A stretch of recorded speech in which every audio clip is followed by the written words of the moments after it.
In this lecture, we discuss section 4.3, expectation for general random variables. Same as the previous sections, we shall deal with the general case, that is extended value random variable.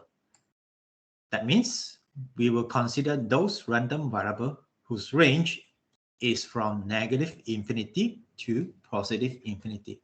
That is, we consider those random variables who might have value positive infinity and negative infinity as well. When dealing with positive infinity and negative infinity case, we have to introduce the following convention or rules. Luckily, all those rules are quite natural to be accepted, except the last one. Let's look at all those rules or principles one by one. First of all, we agree with this. 0 multiplied infinity is equals to 0. So which is quite natural. And next, if A is a positive finite numbers, then A multiplied infinity will be infinity. Likewise, if A is a finite negative numbers, A multiplied infinity will be negative infinity. Next, this is also quite natural. Infinity multiplied infinity is infinity. Negative infinity multiplied infinity will be negative infinity. And when we have a finite number A, either positive or negative or 0, so we agree to say that any finite number A plus infinity will be infinity. Likewise, any finite number minus infinity will be negative infinity. We also adopt these conventions. Positive infinity plus infinity will be infinity. Negative infinity minus infinity is negative infinity. And lastly, we do not allow this to happen. That is, infinity minus infinity is undefined because this is not a convergence value. So all these are quite natural. So we just accept it take it for granted to accept it. Okay, next, we look at definition 4.3.1. So this is how we can define a expectation value for a general random variable. Okay, we're going to use these notations. That is, x belongs to x1. So we said that x belongs to L1 provided e of x plus is not 0 and e of x minus is not 0. So in terms of language, we just simply said that x is integrable. Yeah, the symbol x belongs to L1 just simply means x is integrable if we want to use it as a language. So before we proceed, so just to recall this, we know that x is equals to x plus minus x minus. When x plus having non-infinity mean and x minus is having non-infinity mean, then we can define the mean for x will be this. Ex will be ex plus minus e minus. We just simply adopt these properties over here.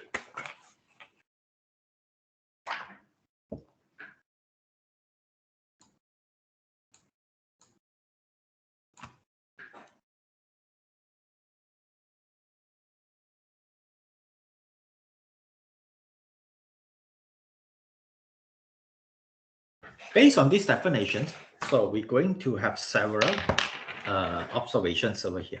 Okay, first of all, we can observe that, first of all, this is what we have learned in the previous lecture.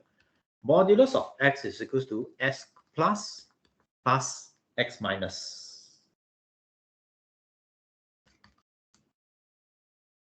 So from here, we can see that when E of x plus is not infinity and E of x minus is not infinity, then we can see that E of modulus of x will be E of x plus E of x minus is also not infinity.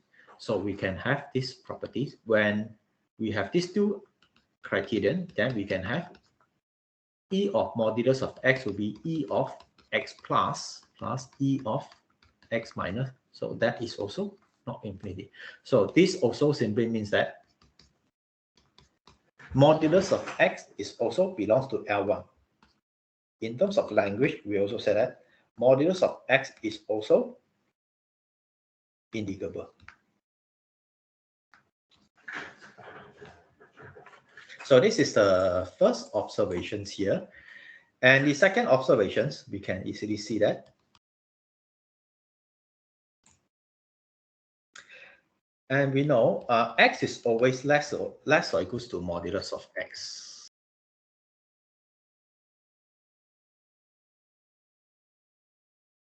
That we look at the converse for it. So when E of this is not infinity, so meaning that E of x plus, if we follow this, E of x plus is always less or equals to E of x,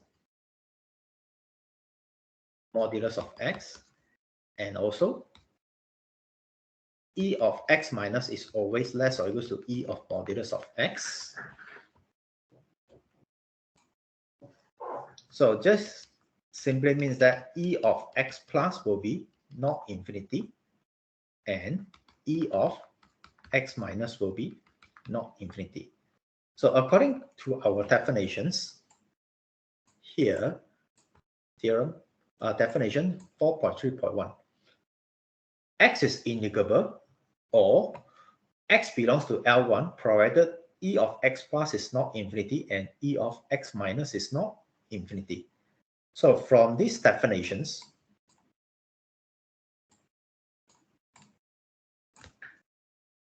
we can also imply that E of x will not be infinity. So from this observation, then we have this remark. Okay, that is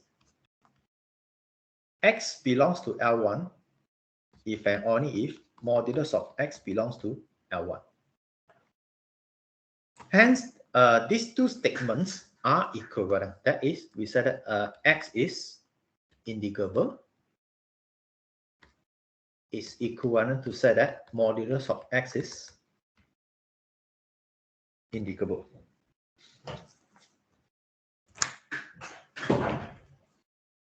Okay, so these two are equivalent.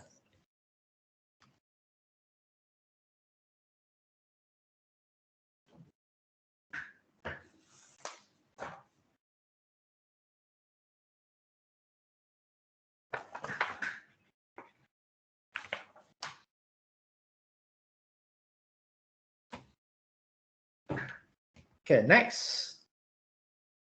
From this definition, so we can easily obtain this formula, theorem 4.3.2. That is, suppose we have two random variables, x and y, are integrable. Then we have all this formula. Then, in general, we also have this E of ax will be aex. So here, a is a constant. Okay, and also E of x plus y is equals to ex plus ey.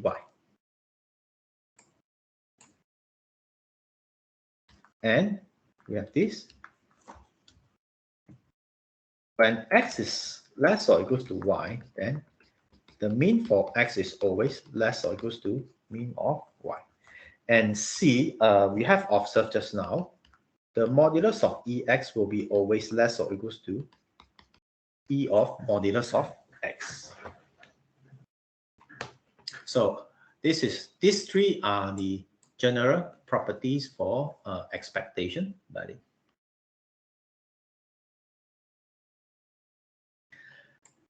Next, we look at the main theorem in this section. That is the Leibniz-dominated convergence theorem. Theorem 4.3.3. Dominated convergence theorem. Okay, in this theorem, we have 4 hypotheses. So let's state the hypothesis one by one. Okay, suppose we have a sequence of integrable random variable xk. So this one just simply means that E of modulus of xk will be less than infinity for all k. Okay.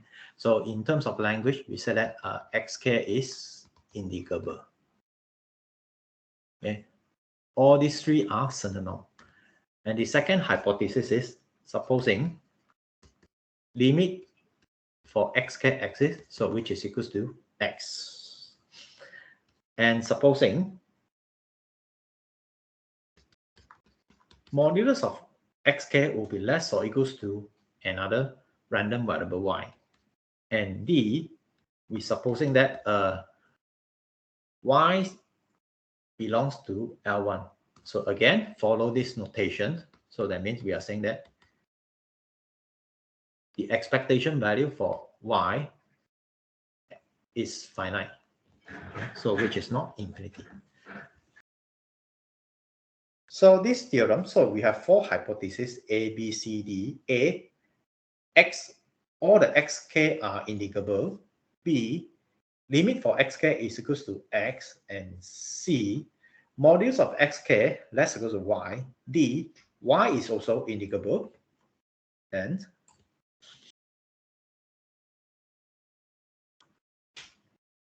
we have 2 conclusions here. Conclusion 1, Ex exit. So that means this just simply means the limit for xk is also integrable. And what is the expect Ex? So Ex is just equals to the limit for Exk. So this is a statement so-called the dominated convergence theorem, or sometimes we call it Leibniz-dominated convergence theorems.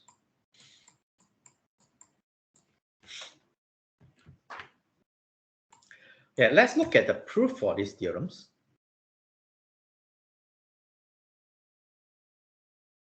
So because of the technique used in the proof for this theorem is quite interesting and quite useful, so we shall discuss the proof for these theorems.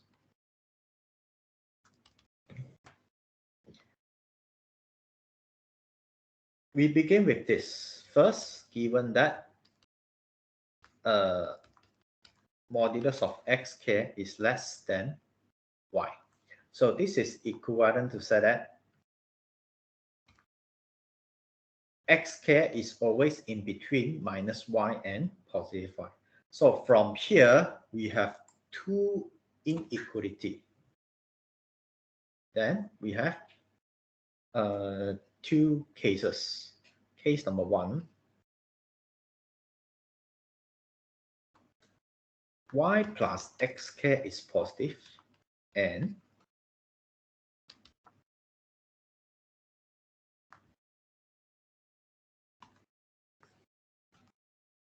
so y is greater than xk, so then we're going to have y minus xk is also positive. Okay, based on here, we have 2 inequalities over here. Okay, we will consider these 2 cases separately. So first, we look at case number 1.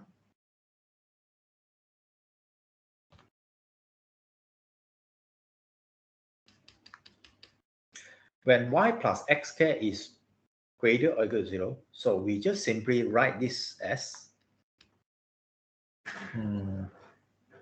zk. So in order to continue, so we need to recall our factor lemma.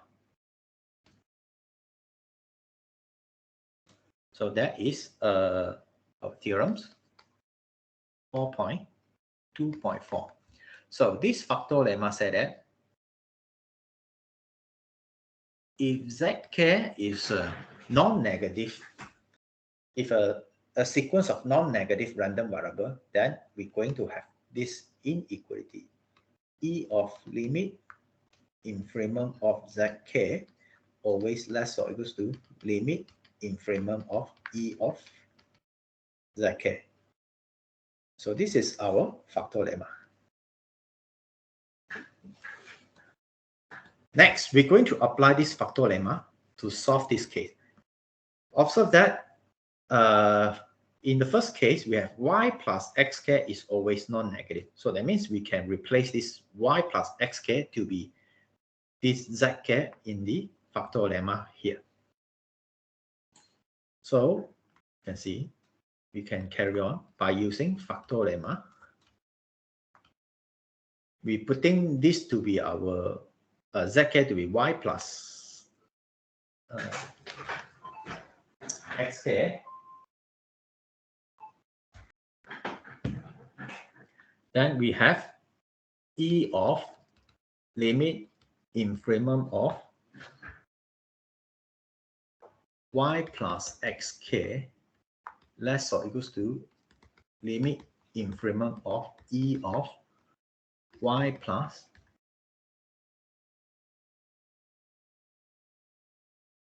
xk.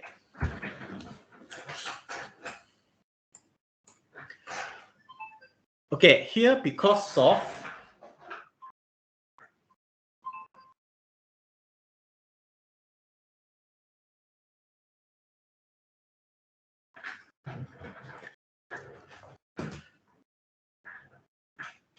y does not depend on k, so we can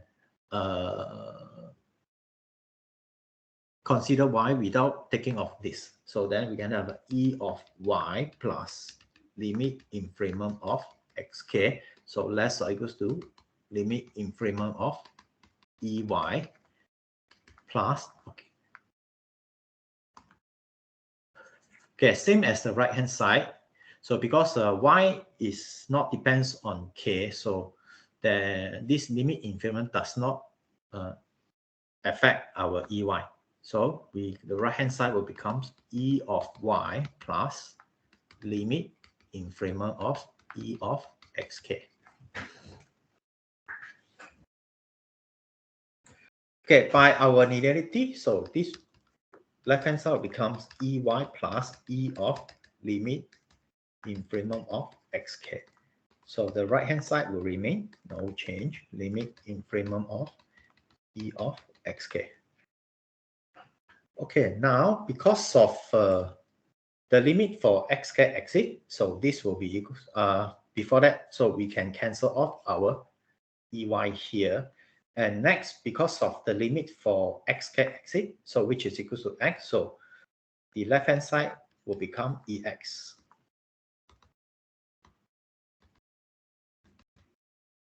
Okay, so this is simply because of x is equals to limit of xk, and we know when limit exists, so this is always equals to limit infimum of xk. So we have one inequality over here. Ex is less or equals to limit infimum of xk. So let's say this is equation statement 1 here. Okay, let's carry on with our statement B. So the statement B will be y minus xk is greater or equals to 0.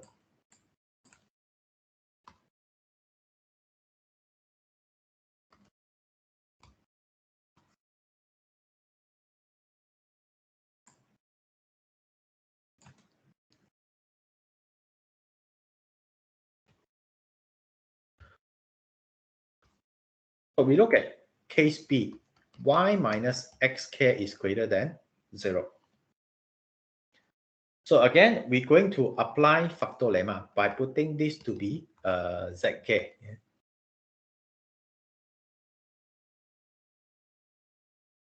By using factor lemma, so we have the same inequality e of limit infimum of y minus xk will be less or equals to limit infimum of e of y minus xk. So again, y is independent of k, so which is equals to y, and then here we have a plus limit infimum of minus xk less or equals to. Similarly, ey is independent of k, so we can taking out, so without consider the limit infimum, so plus limit infimum of e of we can take out minus here xk. Okay, next we need to consider this limit infimum of minus xk. What is this?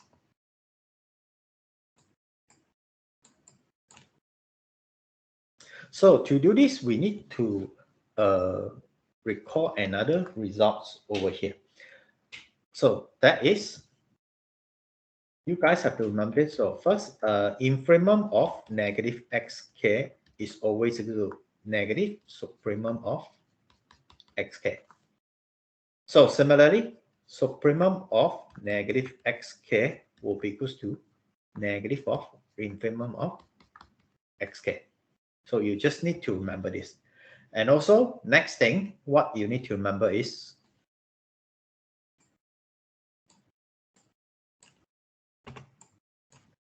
another properties will be this. Limit infimum can, maybe I'm putting over here. Limit infimum can always be written supremum of infimum. So from here, then we can see that limit infimum of xk can becomes minus limit supremum of xk. So we don't have to prove these properties. Maybe we can just look at one simple example over here to demonstrate the idea with you guys. So you can look at this example. I think you should get the idea for it. So example, if we consider xk to be, let's say, minus 7, minus 10, 1, 12, and 3. Let's say this is our xk. So if this is your xk, then you can see easily supremum of xk will be equals to 12, right? So the largest one. So if you put minus, so that means minus of supremum xk will be minus of 12. Now if you consider negative xk, so which means you just apply negative to all of them. So negative 7, 10, minus 1, minus 12, and minus 3. Now you look at infimum of negative xk is what? So you look at the smallest one. Okay, here the smallest one. So that means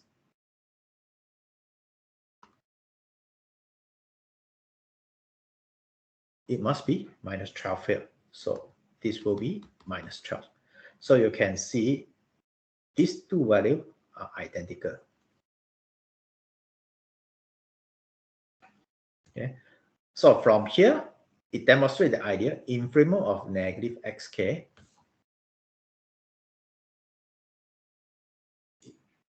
is equals to negative supremum of xk. So you can verify easily. So supremum of negative xk will be negative infimum of xk. So this is how you can get this idea by looking at some examples like this. Then how to get this?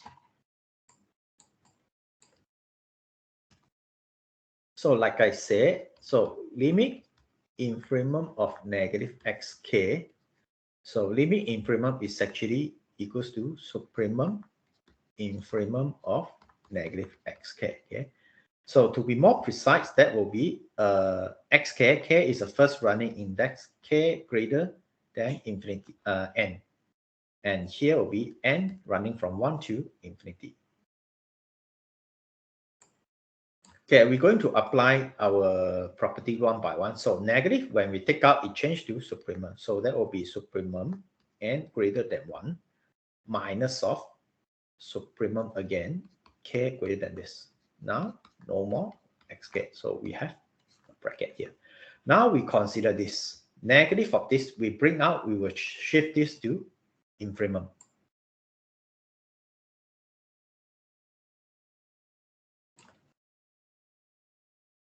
So this will become minus of infimum of n and supremum of k greater than n to infinity. And infimum supremum by definition, which is just equals to limit in supremum of xk, k to infinity.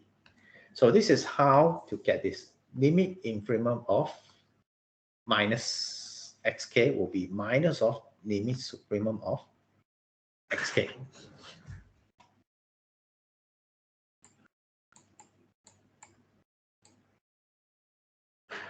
Right, so now we go back to our properties here, this one.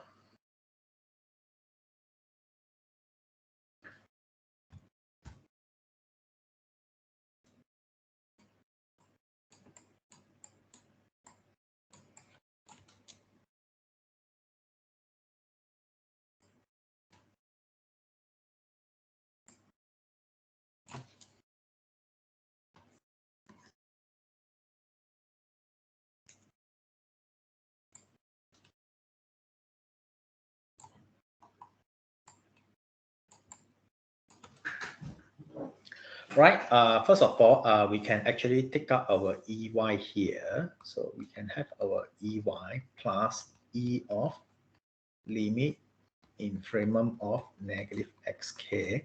So let's go to EY plus limit infimum of negative of E of xk. So we can cancel off the EY on both sides. Okay, so by using our expression, limit infimum minus something will be minus of limit supremum of that thing. So we can apply this into both sides. So if we apply into the left-hand side, it turns out to be minus limit supremum of E of xk less or equals to. So the right-hand side will be minus limit supremum of,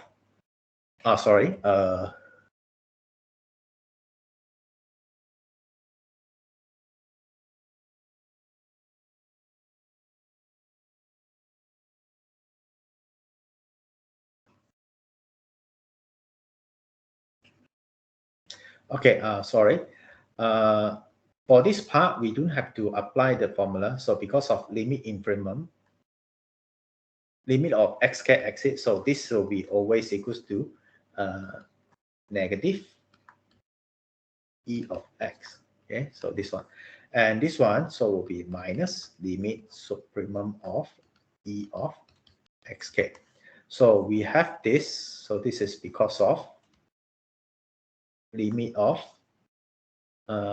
xk will be equals to x. And this will be always equals to limit infimum of xk, provided the limit exit. So we have this. So if we sweeping the minus side, so then we can have this limits multiplying minus both sides, E of xk less or equals to E of x. So this is statement 2.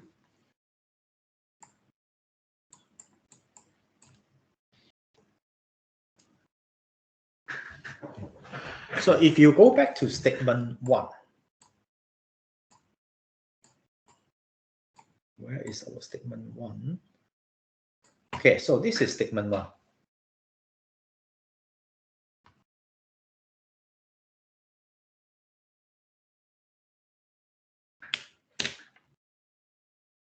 So statement 1 said that EX is always less or equal to limit increment of EXK.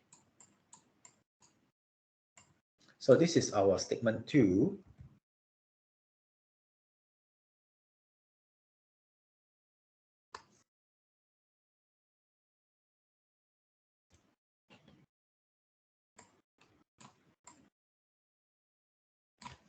Okay.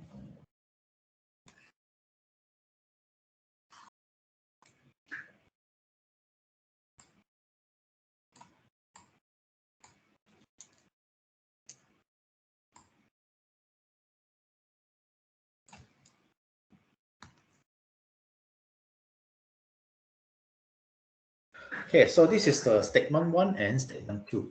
So, and we know this is always less than this. Since limit increment EXK always less or equals to limit supremum of EXK. So this is always larger than this, and EX larger than this larger than this larger than this, then we must have all these four must be identical. So EX must be equals to limit infimum of EXK and equals to limit supremum of EXK. And this is the definitions for limit. When limit infimum equals to limit supremum, then it must be equals to the limit of it. So hence we must have E of XK will be equals to limit of E of XK.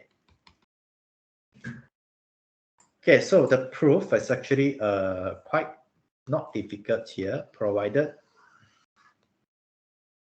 you can remember these properties over here. Okay, so this is the main properties that we have used. That is, infimum of negative xk is negative supremum of xk. Likewise, supremum of negative xk will be negative infimum of xk. So by combining these two, then we have this limit infimum of negative xk will be negative limit supremum of xk. So by using this property together with our factor lemma, so then we can prove this result.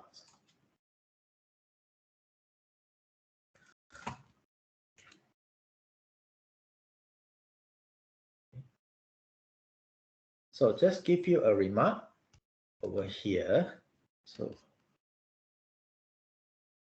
that why I want to discuss the proof for this. So that the reason is you may apply the same technique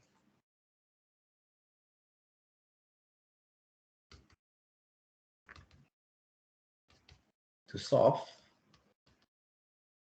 tutorial 4, question 5. Okay, so you can use a similar technique to solve tutorial 4, question 5.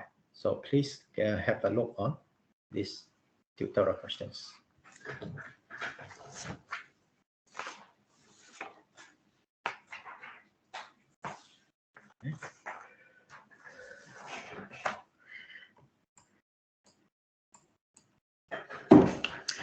Next, we shall proceed to section 4.4.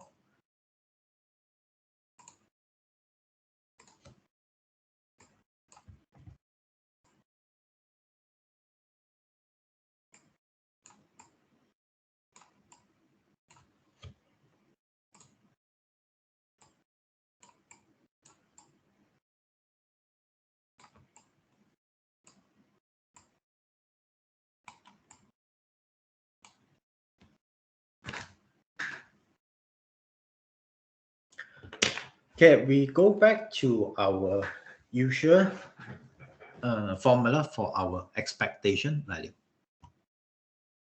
Okay, so this is the formula that we have used all the time during our undergraduate courses. That is the formula for the expectation value of discrete random variable, and also the formula for the expectation for an absolute continuous random variables. Okay. So let's look at the statements here. As a special case, if omega is R, square F is BR, that is the Borel sigma field for R, and P is a probability measure, absolutely continuous with respect to the Lambert measure L on R. So EX can be expressed as a weighted average of the value of X. That is, we can put it this way. And these theorems 4.4.1 and 4.4.2. So we just take the formula without proof. Let X be a random variable on R, BR, and P, which distribution function is absolutely continuous with PDFF. Then EX will be equals to, we integrate X Fx over R. When X takes only non-negative integer value, that is, when X is discrete, then EX will be, we just replace the integer to summation, summating K from K Fk. So we are not looking at the proof for it. Okay, next we look at another useful formula for us to compute EX for non-negative random variables. We look at case number 1. When X is non-negative and is absolutely continuous, then EX is, we integrate Px greater than y running from 0 to infinity. When X takes only non-negative integer value, so EX will be given by this. We just replace the integer sign to summation sign. Okay, here I will just look at the proof for the continuous case. So the proof for the discrete value case can be get similarly.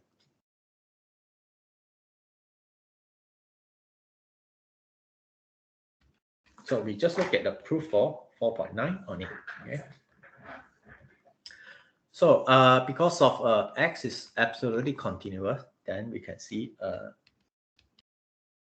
maybe since we didn't introduce, so maybe we can introduce. So let's say we write the PDF of X as F. Okay? Then we can have this EX is equals to, we integrate 0 to infinity because of X is always non-negative, X Fx dx. Okay, next we can look at this. We integrate y dy, y running from 0 to x. Oh, sorry, not y. Look at here.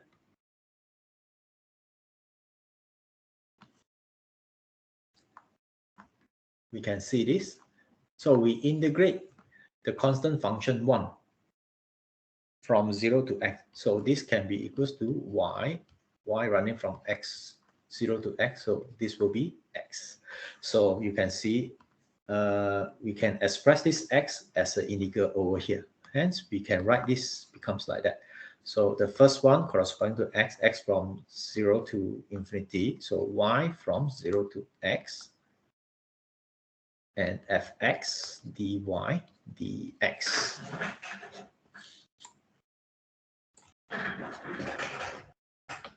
So this is a double integral over a triangular limit. So we can just look at the limit, the graph for it. So we actually talking about this range. Okay, so this is the one. So we may consider this. Okay, so we actually doing the integration over this region.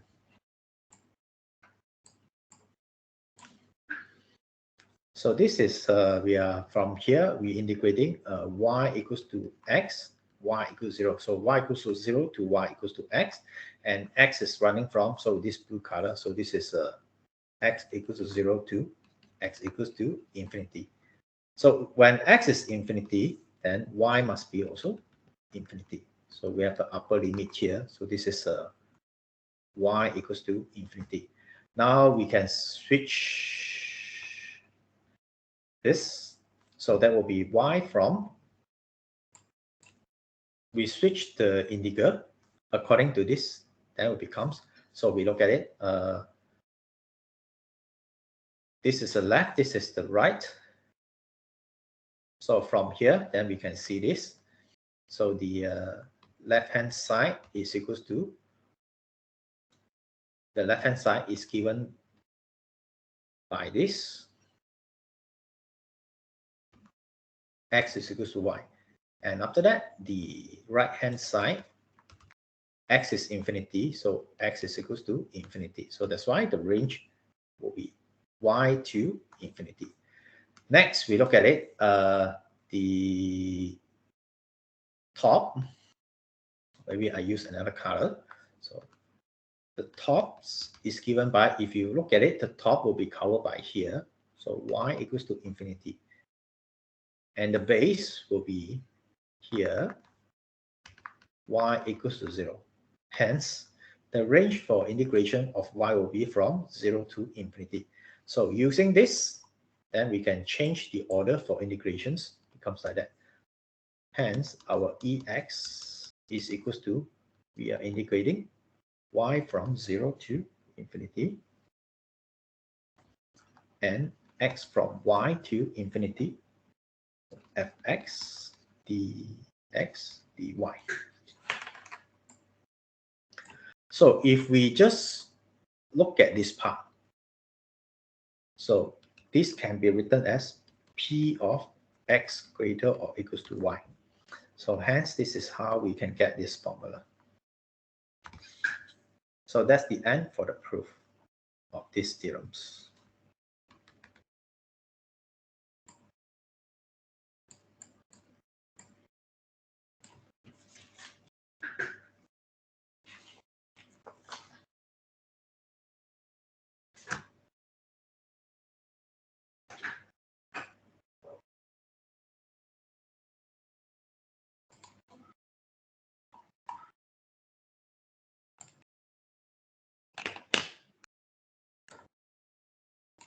Okay, next we have this example. I think it's quite straightforward. I think, and the solution given in the lecture notes is quite complete. So I think I can just cut and paste over here.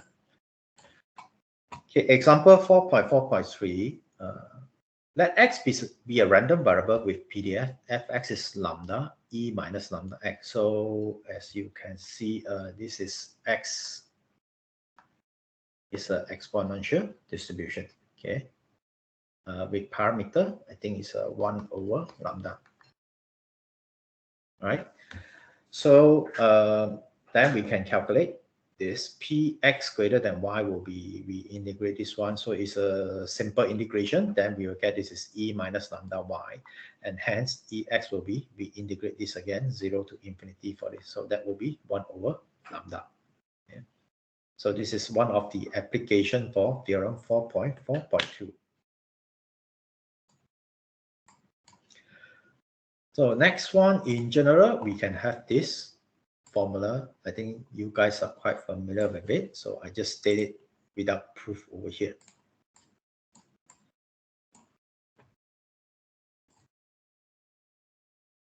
For completion, I just write out the formulas over here.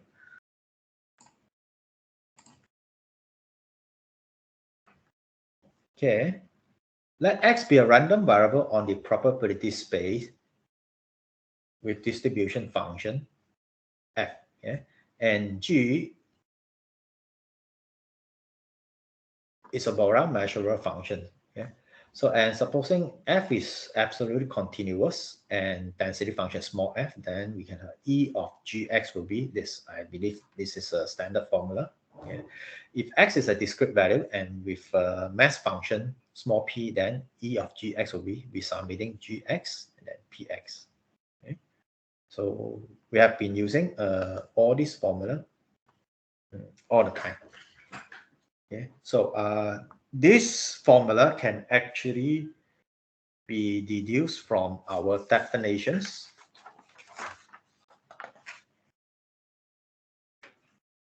But we are not going to prove it over here. So maybe I will just state it here. Okay. So the formula. Let's see.